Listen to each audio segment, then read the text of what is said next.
Hello guys!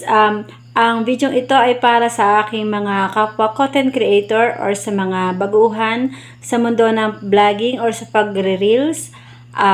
Dapat ang ating FB account ay malinis.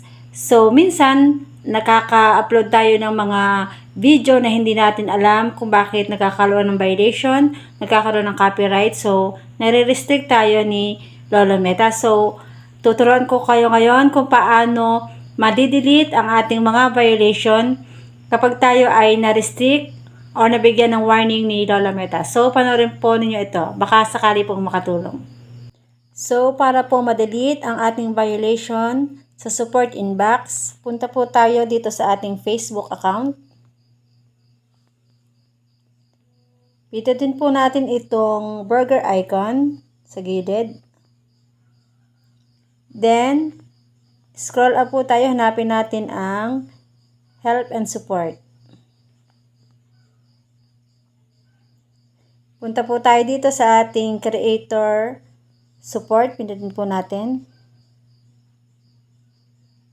And then, ito pong pangalawa, content and audience tools. Ito po. Yan po, click po natin yan. And then, hanapin po natin ang ating reels. Ito pong reels, pangalawa po.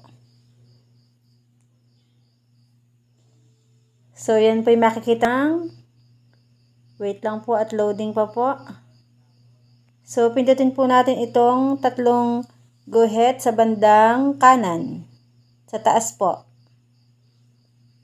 And then, ito pong support inbox sa pinakababa.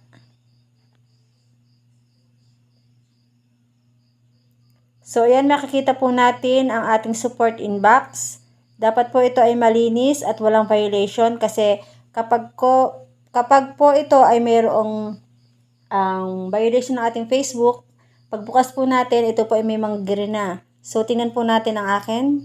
Your alerts, tingnan po natin. Loading pa po. Yan, dapat po ay no violation para po malinis ang ating account. So, sana po guys ay nakatulong, lalo na po sa baguhan sa pag-release, katulad ko. Maraming salamat po sa panood at sana po ay lahat tayo ay umangat sa ating mundo ng pag-vlogging at pag-reels.